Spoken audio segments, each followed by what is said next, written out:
Jesus wept. That's actually the shortest verse in the Bible, and it catches a lot of people off guard. People use that moment to say, see, it's okay to be emotional. Even Jesus cried. And that's true, it is okay to feel things. Jesus felt sorrow. He was mourning the loss of someone he loved, and he was surrounded by others who were grieving too. But here's the part that gets missed. Jesus didn't stay in that moment. He didn't let the emotion control him. He didn't get lost in it. He acknowledged the pain, and then he acted. He did what needed to be done. That's the difference. Welcome to the channel. Here, we're all about becoming the divine masculine from the inside out, not just claiming it with words, but embodying it with who we are. Men of a higher masculine self. Men who walk with God again. If you're serious about transforming yourself from within, go ahead and subscribe so that you can see more videos on your homepage just like this one. Because what you pour into yourself over and over is what will eventually pour out of you effortlessly. And if you're new to this channel, I've got something special for you. Just watch this video until the end, and I'll give it to you. There's this message that's become really popular. It's okay to cry. It's okay to be weak. Let your emotions guide you. And at first, it sounds comforting. And sometimes it really is meant to help. But here's where it becomes a problem. When weakness becomes something we celebrate instead of something we grow out of.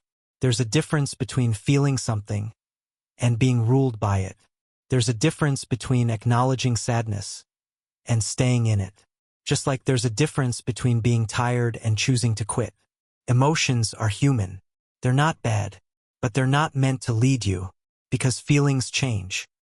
They shift depending on how much sleep you got, what someone said to you, or even what song is playing in the background. They're signals, not instructions. But the world keeps telling us, just follow your heart. Do what feels right. And honestly, that's a good way to lose yourself. You start chasing whatever feels good and end up regretting it later. So what did Jesus actually do after he wept? That's the part most people skip over. Because yes, he felt the sorrow of losing Lazarus. Yes, he stood there with Mary and Martha, and he let himself feel the weight of that moment. But he didn't stay in that emotional space. He didn't spiral. He didn't collapse. He didn't walk away overcome by grief. He moved forward with clarity and purpose. And that's where the real lesson is. What Jesus shows us in that moment isn't just that it's okay to cry. It's that emotions are meant to be felt, but not followed. In John 11 verse 35, it simply says, Jesus wept. He was mourning the loss of Lazarus, a friend he loved. He saw Mary and the others grieving, and he allowed himself to feel that pain. It was real. It was human. It mattered. But if you keep reading, something powerful happens next. Jesus doesn't stay in sorrow. He doesn't let the moment consume him. He doesn't sit there, overwhelmed by his emotions.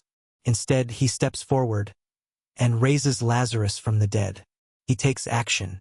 He puts truth above feelings. He chooses what's right over what's comfortable. That's the lesson. It's not that emotions are bad. It's that they're not meant to guide you. Jesus was fully human. He felt things deeply, but he never let those emotions rule him. He didn't let sadness stop him from doing what he was called to do. He didn't let heaviness distract him from truth. He didn't let the feelings of the people around him pull him off course. He felt. He supported. And then he led. That's what emotional strength really looks like. So how do you actually live like that? How do you feel emotions without being ruled by them? Here's the first thing. You acknowledge them. You don't have to pretend they're not there. You just don't hand them the steering wheel. Second, you ask yourself a simple question. Is this emotion pointing me toward the right thing or pulling me away from it? Because a lot of the time, the feelings we have like sadness, anger, insecurity, even laziness, they're not signals to act. They're reminders to slow down, think, and respond with intention.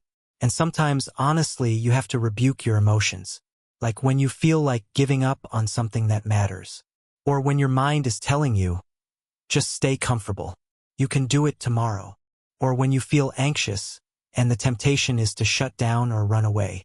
In those moments, you don't need more comfort. You need clarity. And you get that by choosing what's right, not what feels good. This is why your daily habits matter so much. Because when you live reactively, letting your emotions decide what happens next, your life starts to drift. But when you choose a rhythm, a schedule, a direction, you build something stronger than your feelings. You become someone you can rely on, even when things feel off. So what does this actually look like in your daily life? It starts with being proactive. You don't wait to feel ready. You don't wait until the emotion passes. You choose ahead of time who you want to be and what you're going to do. And then, you just do it. You don't talk about it. You don't overthink it. You don't complain about how hard it is. You go to war with the parts of you that want comfort, distraction, and escape. You rebuke the emotions that try to take the wheel, things like laziness, self-pity, insecurity, or the constant need for validation. And instead, you replace them with action. You build the right habits. You stick to your schedule. You stay focused on what matters, even if it's small, even if no one sees it. That's how you lead your emotions instead of letting them lead you. Because at the end of the day, manhood is about taking the right action. Not feeling like it. Not waiting until the mood is perfect. Just doing what's right because it's right. If you want to start transforming your identity into the divine masculine, and you want step-by-step guidance, support, and real accountability, then join our brotherhood community. There's no monthly subscription, just a space built to help you grow. Inside, you'll get a free ebook that lays the foundation for becoming the divine masculine. And as a special gift for the first 100 men who join through the special link in the description, you'll also get free access to the 3-week detox program, a program normally sold separately inside the community.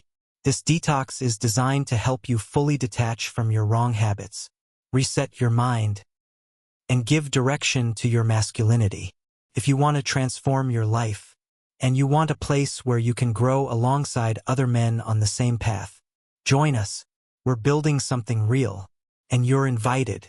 This is what we're learning here, not how to be perfect, not how to fake strength, but how to grow into someone steady. Someone who feels deeply, but isn't controlled by it. Someone who lives with direction, not just emotion. Someone who responds with clarity, not reaction. That's what divine masculinity is about. It's not about looking strong on the outside. It's about becoming strong where it really matters, in your character, in your habits, in your relationship with God, and in how you carry yourself through life.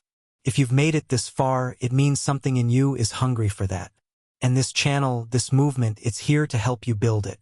So, look at the man you want to be, not the version shaped by fear or comfort or whatever emotion is loudest today, but the version of you that's clear, grounded, steady. The one who does what's right, even when it's hard. The one who doesn't run from emotion, but doesn't let it rule him either. Look at that man, and then start being him. Not next week. Not when it feels easier. Now, because every time you choose action over emotion, discipline over comfort, truth over feelings, you become that man, step by step, quietly, with focus, with purpose, with God.